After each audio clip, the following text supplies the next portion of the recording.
네, 오늘은 창세기 14장 1절부터 16절까지 말씀을 공부하겠습니다.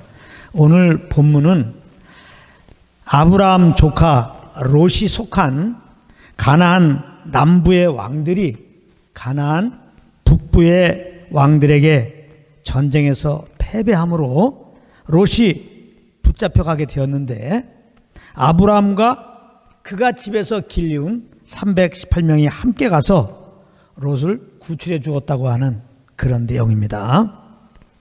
1절에 보면은 4명의 왕들이 나옵니다. 시날 왕 아므라벨, 엘라살 왕 아리옥, 엘람 왕 그돌라오멜, 고임 왕 디달, 이렇게 4명이 나옵니다. 이들은 팔레스타인 북쪽의 왕들입니다. 가나안 북쪽의 왕들입니다. 그리고 2절에 보면은 5명의 왕들이 나옵니다. 소돔 왕 베라, 고모라 왕 비르사, 아드마 왕 시납, 스보임 왕 세메벨, 소알 왕 벨라, 이렇게 5명이 나오는데, 이들은 팔레스타인 남쪽의 왕들입니다. 가나안 남쪽의 왕들입니다. 그런데 2절 3절에 보게 되면은 이 두 연합군이 싸우려고 시딤 골짜기 곧 여매에 모였다고 말씀하고 있습니다. 여매는 사해바다를 말하는 것입니다. 사해바다를. 그리고 4절에 보면 이 전쟁이 일어난 이유를 말씀하고 있습니다. 이들이 12년 동안 그돌라오멜을 섬기다가 제13년에 배반한지라, 이렇게 말씀하고 있습니다. 여기서 이들이 누구냐? 이들은 팔레스타인 남쪽의 왕들을 말합니다. 2절에 나오는 이들이 12년 동안 엘람 왕 그돌라오멜의 속국이 되어서 그동안 공세를 바쳐왔는데 13년 되던 해에 배반해가지고, 즉 공세를 바치지 않았다고 해서 팔레스타인 북쪽의 왕들이 연합해서 공격을 해온 것입니다. 가나안 남쪽의 왕들이 배반한 데에는 나름 여러 가지 이유가 있었겠지만, 그 중에 가장 큰 이유는 아마도 가나안의 기근이 심했었기 때문에 바칠 것이 없어서 불갑을 그랬던 것이다, 이렇게 생각해 볼 수 있습니다. 이러한 사정이 있음에도 불구하고 그 사정을 무시하고 소위 가나안 북쪽의 연합군은 갑질 차원에서 가나안 남쪽의 왕들을 공격한 것입니다. 참 무정한 세상의 단면을 보여주는 장면입니다. 하나님의 사랑이 없는 세상은 결코 강한 자가 약한 자를 도와주며 붙들어주지 않습니다. 오히려 약자를 보면 억압하고 지배하려고 하고 자기 배를 부르게 하는 도구로 이용하려고 합니다. 우리는 이 세상에 살아가면서 이러한 갑질의 행태들을 듣고 보면서 우리 하나님의 사랑을 생각할 때 얼마나 마음의 위로가 되고 안심이 되는지 말할 수 없습니다.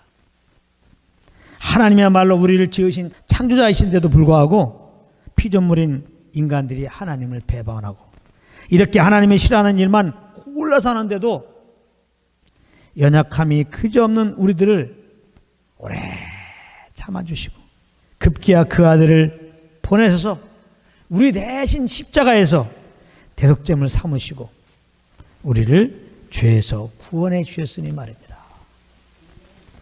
정말 하나님은 우리의 연약함을 이해하시고 불쌍히 여기시는, 우리를 채우려 하시는 사랑의 하나님이십니다. 그러므로 히브리서 4장 15절 16절에서는 이렇게 말씀하십니다.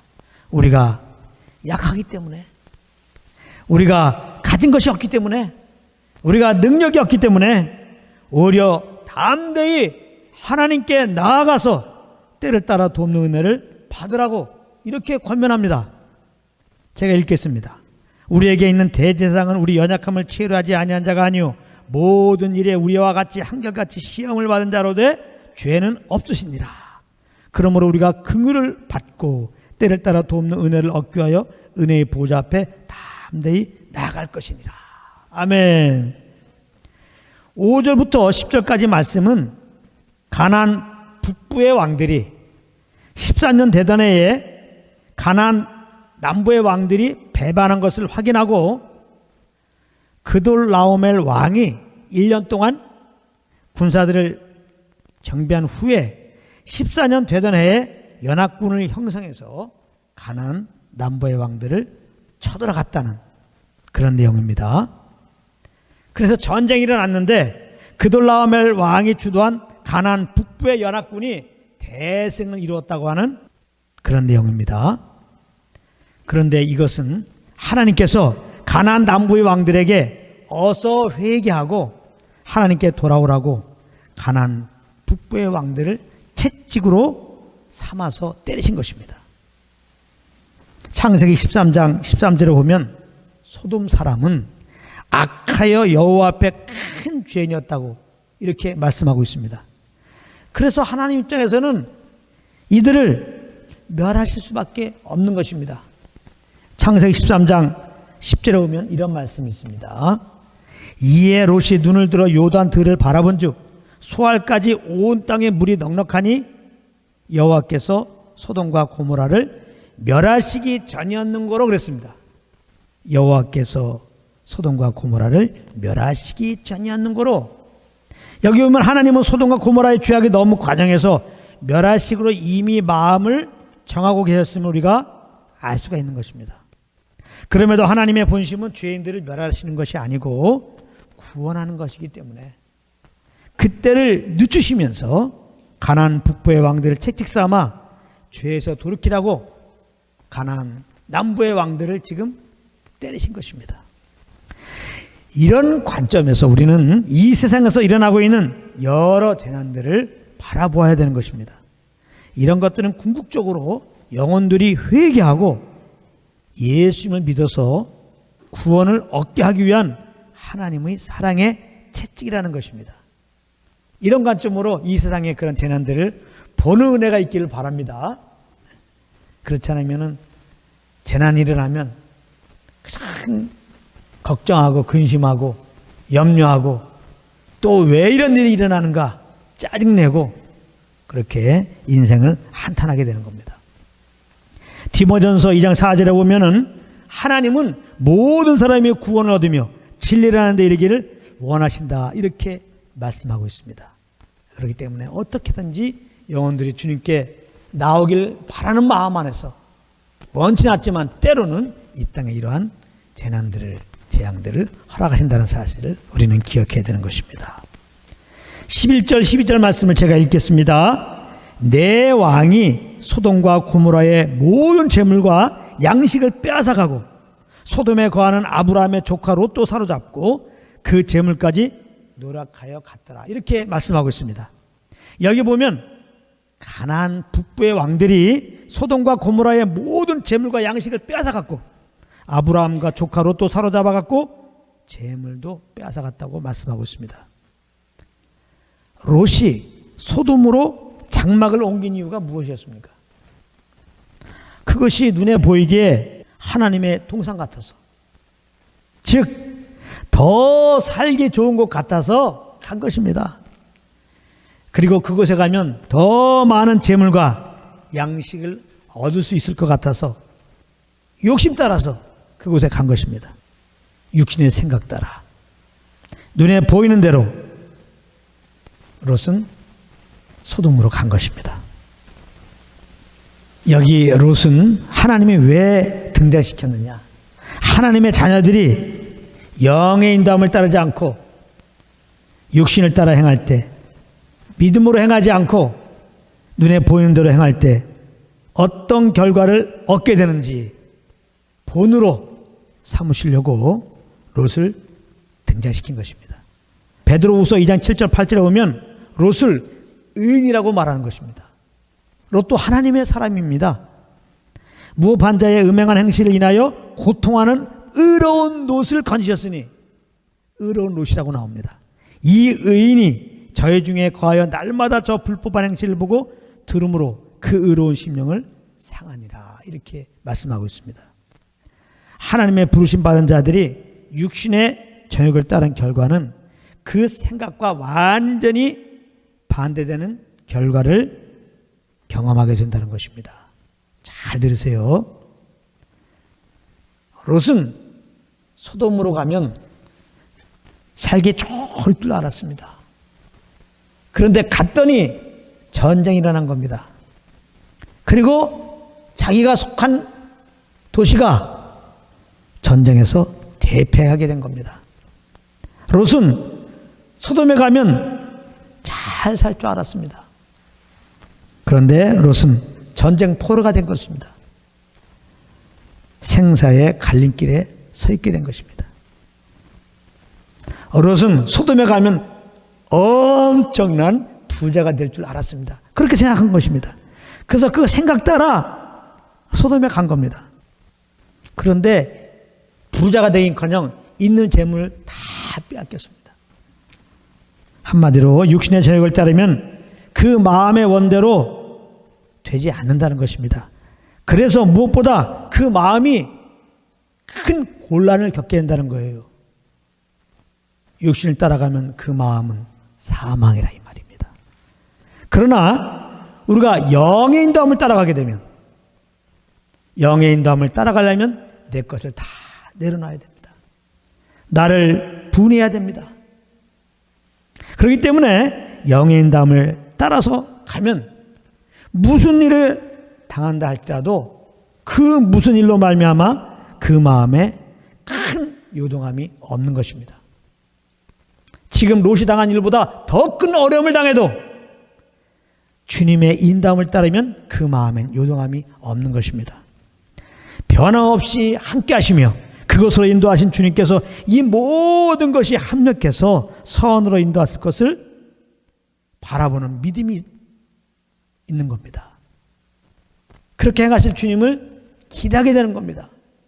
그래서 오히려 환난 중에서도 주님을 즐거워하고 찬양하게 되는 것입니다.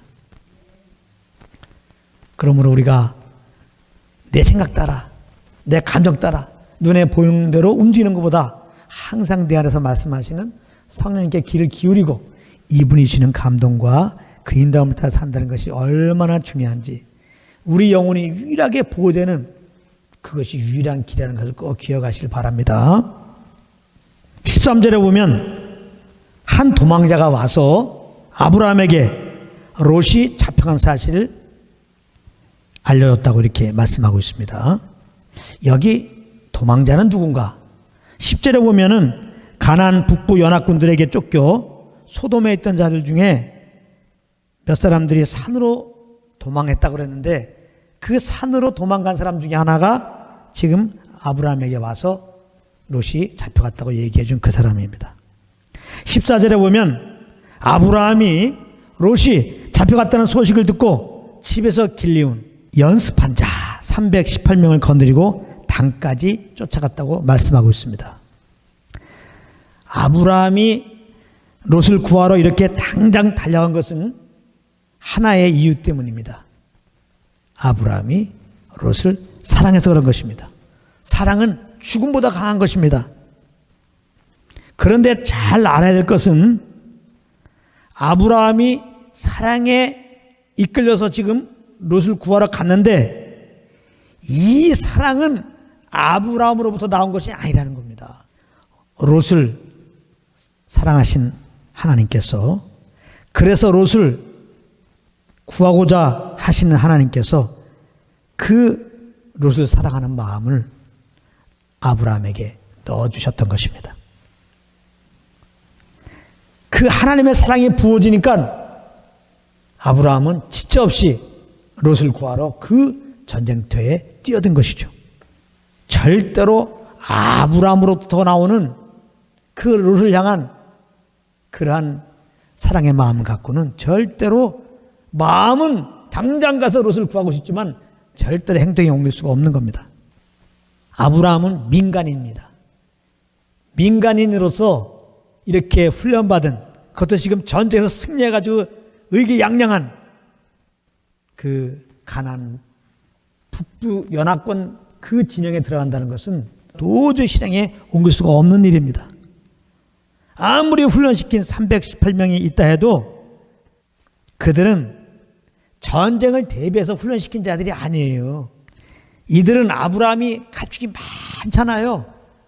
그렇기 때문에 아브라함이 이렇게 318명의 사람들을 집에서 이렇게 먹고 자기 하면서 가축들을 잘 돌보는 그런 훈련을 시키면서 그렇게 양육했던 겁니다. 그것이 318명이에요. 그렇기 때문에 아브라함이 롯을 구하러 갈 때 318명은 그 6.25 때 그 마음만 뜨거워가지고 이렇게 나라를 지키겠다고 자원함으로 나온 학도병들 있죠. 학도병 수준입니다. 학도병 수준. 학도병들은 총 쏘는 법도 몰랐어요. 대부분의 학도병들은 총도 안 가졌습니다. 그리고 전쟁터 나갔어요. 총알 발휘된 겁니다.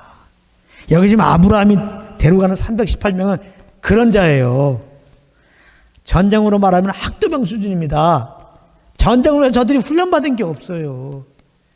그렇기 때문에 롯이 잡혀갔다는 소식을 아브라함이 들었을 때 물론 마음은 얼른 가서 구출하고 싶었을 겁니다. 정말 인간적으로 아브라함이 롯을 너무나 사랑하잖아요. 그러나 그 마음 따라 실행에 옮길 수는 없는 거란 말이에요. 아브라함으로서는.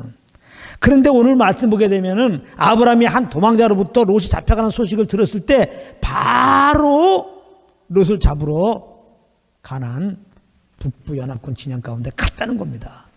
그렇기 때문에 이것은 아브라함부터 나온 사랑이 아니라 하나님께서 아브라함에게 넣어주신 롯을 사랑하는 그 마음이 그렇게 하게 한 거예요. 하나님이 그 전쟁에서 승리하게 하신다는 그 믿음을 받아서 그 믿음을 가지고 그러므로 염려 없이 두려움 없이 담대하게 학도병 같은 자들 이끌고 가나안 북부 연합군 진영 가운데 들어간 것입니다. 아브라함이 한 도망자가 당신 조카 롯이 잡혀갔습니다. 이 얘기 딱 들었을 때 아브라함이 이 급박한 상황에서 이렇게 주님을 의지할 수 있던 것은, 그래서 주님으로부터 그 주님의 사랑과 그 믿음을 받을 수 있던 것은 자기 생각 따라 움직였다가 자기 감정 따라 움직였다가 죽을 뻔했던 애굽에서 배웠던 것이 크게 작용한 것입니다. 하나님이 우리를 부르신 하나님이 날마다 우리를 양육하는 것이 바로 이것입니다. 내 생각 따라 행하면 사망이다. 내 감정 따라 행하면 사망이다. 눈에 보이는 대로 움직이면 사망이다. 영의 인도함 받을 때 생명과 평안이다. 잠깐은 내가 부인되고 잠깐은 힘들지 모르지만 영의 인도함 받는 것이 내 영혼이 유일하게 보호되는 길이다. 내 영혼이 유일하게 안식 가운데 있는 길이다. 하나님은 우리에게 이것을 가르쳐 주는 것입니다. 그런데 아이러니하게도 이 진리는 우리가 실패를 통해서 뼈저리게 배울 수 있는 거예요. 실패를 통해서. 그러므로 실패를 두려워할 이유가 없는 겁니다. 우리가 실패했다고 낭망할 이유가 없는 겁니다. 실패 가운데서 우리는 오히려 내 것을 다 내려놓고 더 주님만 의지하고 주님만 쫓아가는 기회로 삼으시면 됩니다. 그런 은혜가 있길 바랍니다. 15절에 보면 그 가신을 나누어 밤을 타서 그들을 쳤다라고 했습니다. 그들이라고 하는 것은 가나안 북부의 왕들입니다. 연합군입니다. 이 말씀의 의미는 자기가 데려간 318명을 여러 진영으로 패로 나누어서 야밤에 틈을 타서 공격했다는 것입니다. 아주 하나님의 그 지혜가 임한 것이죠. 아무래도 가나안 북부 연합군들은 전쟁에서 승리했던 터라 긴장을 풀고 피곤함에 다 잠자리에 들었을 것이고, 그렇게 예상되기 때문에 그 틈을 따라서 이러한 작전을 했던 것입니다. 그런데 아무리 기가 막힌 작전일지라도 지금 아브라함이나 318명은 민간인이라니까, 민간인. 아무리 작전을 짜고 그래서 야밤에 공격한다 할지라도 가나안 북부 연합군을 그렇게 이길 수가 없는 겁니다. 잠깐은 몇 사람에게 피해를 줄 수 있어요. 그러나 금방 가나안 북부 연합군들은 이제 정렬을 해가지고 얼마든지 아브라함과 318명을 이제 억압할 수 있습니다. 다시 말하면 아브라함과 318명이 그 인간적으로는 도저히 이길 수가 없는 거라는 거예요. 어떠한 작전을 써도. 그런데 진짜 이 작전이 먹혀 들어간 겁니다. 아브라함과 318명의 이 작전이 대성공을 이룬 거예요. 그래서 가나안 북부 연합군을 파하고 16절에 보면은 그 빼앗겼던 재물과 조카 오롯마저 찾았다는 겁니다. 그러므로 이것은 아브라함과 318명의 승리가 아닌 겁니다. 하나님이 주신 사랑과 믿음 따라 순종한 그 아브라함을 통하여 나타난 하나님께서 승리하신 겁니다. 하나님께서 행하신 일이라 이 말이에요. 이것은 다윗이 골리앗 리터링과 똑같아요. 아무리 다윗이 물맷돌을 평소에 잘 던지고 또 골리앗에 대해서 그 평소에 길 따라 물맷돌을 세게 딱 던져서 정확하게 물맷돌 하나가 골리앗 이마에 딱 들어간다 할지라도 사람이 물맷돌 하나만큼 죽지 않습니다. 다윗이 던진 물맷돌로 골리앗이 죽은 것은 물맷돌로 죽은 게 아니에요. 다윗은 골리앗과 싸우러 나갈 때 하나님이 그에게 믿음을 준 겁니다. 하나님의 백성을 누가 이기랴? 여호와 이름으로 나간다면 저 블레셋 군대, 저 골리앗 능히 이길 수 있다는 그 믿음을 다윗은 가지고 있던 겁니다. 그래서 너가 창으로 힘으로 나에게 나오더라도 나는 만군의 여호와 이름으로 너를 무너뜨리리라 하면서 그 믿음으로 믿음에 이끌려 물맷돌을 던졌을 때 그 순종한 그 다윗의 행위 가운데 하나님이 나타나서 그 하나님의 능력이 물못들에 임해가지고 하나님의 능력이 골리앗을 무너뜨린 겁니다. 이렇게 하나님이 주신 마음 따라 하나님이 주신 믿음 따라 행할 때 하나님이 나타나신다는 거예요. 하나님이 나타나서 우리를 통하여 계획하신 그 뜻하는 바를 하나님이 이루신다는 겁니다. 그래서 정말 중요한 것은 우리가 내가 주님의 뜻을 이루어드려야지, 내가 하나님의 약속을 이루어드려야지, 이런 마음을 가지고 내 지혜와 힘을 동원해서 그렇게 하나님의 뜻을, 그렇게 하나님의 약속을 이루어드리려고 하면 안 돼요. 절대 안 됩니다. 오히려 정말 나를 통해서 주님의 뜻이 이루어지고 그 약속이 나타나기를 원한다면 내 것을 다 내려놔야 돼요. 내가 무엇을 하려고 하는 것을 다 내려놔야 돼요. 그리고 친히 그 하신 말씀을 이루시는, 친히 그 뜻을 이루시는 그 주님께 모든 걸 맡겨야 돼요. 모든 걸 맡기시기 바랍니다. 그리고 그저 선생님께서 주시는 그런 감동한 만큼 생각하고 말하고 행하십시오. 그러면 내 영혼은 평안 가운데 거하게 될 것입니다. 그리고 이 모든 것이 합력하여 성을 이룰 거라는 믿음이 나를 지켜줄 것입니다. 그렇게 하나님 주신 믿음과 기대함 따라서 성령을 쫓아 행하다 보면 얼마 지나지 않아서 알게 될 겁니다. 하나님이 하나님의 뜻을 이루셨네? 하나님이 하나님의 약속을 이루셨네? 하면서 모든 영광을 주님께 돌리게 될 겁니다. 그래서 하나님은 하나님의 그 뜻을 이루는 데 있어서 그 약속을 이루는 데 있어서 우리가 조금 더 개입하지 않길 원해요. 내가 개입하면 내 의가 개입되면 반드시 공치하게 돼 있어요. 하나님이 하셨는데도 불구하고 내가 개입했다고 내가 했다는 겁니다. 하나님이 제일 싫어하는 짓을 하게 됩니다. 그렇기 때문에 하나님은 절대로 우리가 하나님의 일하는데 섞이길 원치 않아요. 그렇기 때문에 우리는 뭐 하나님을 위한다고, 하나님의 뜻을 이루겠다고, 하나님의 약속을 이루겠다고 내가 무엇을 하려고 하는 것을 오히려 다 내려놔야 돼요. 그러니까 하나님은 우리를 통하여 나타나서 하나님 일을 하시려고 하나님 부르신 자들을 다 우리 걸 내려놓는 과정을 허락하시는 거라니까요. 철저하게. 그래서 예수 믿기 전보다 예수 믿은 다음에는 뭔가 삶이 좀 잘 돌아갔으면 좋겠는데 오히려 안 그래요, 사실은요. 일이 자꾸 꼬입니다. 정말 영을 쫓아행했는데 상황은 계속 꼬이는 경우가 많아요. 그래서 내 지혜에 대해서, 내 능력에 대해서 이제 기대를 안 하도록, 내 것을 다 내려놓도록, 그냥 내 계획도 내려놓고 내가 뭐 하려는 것도 다 내려놓고 그저 나를 구원하시고 나를 완전한 구원으로 인도하실, 나에게 말씀하시고 나를 통하여 나타나서 그 말씀 친히 이루실 그 주님께 모든 걸 맡기고 그 주님만을 따라 사는 그런 삶으로 우리를 야유케 하신다 이 말입니다.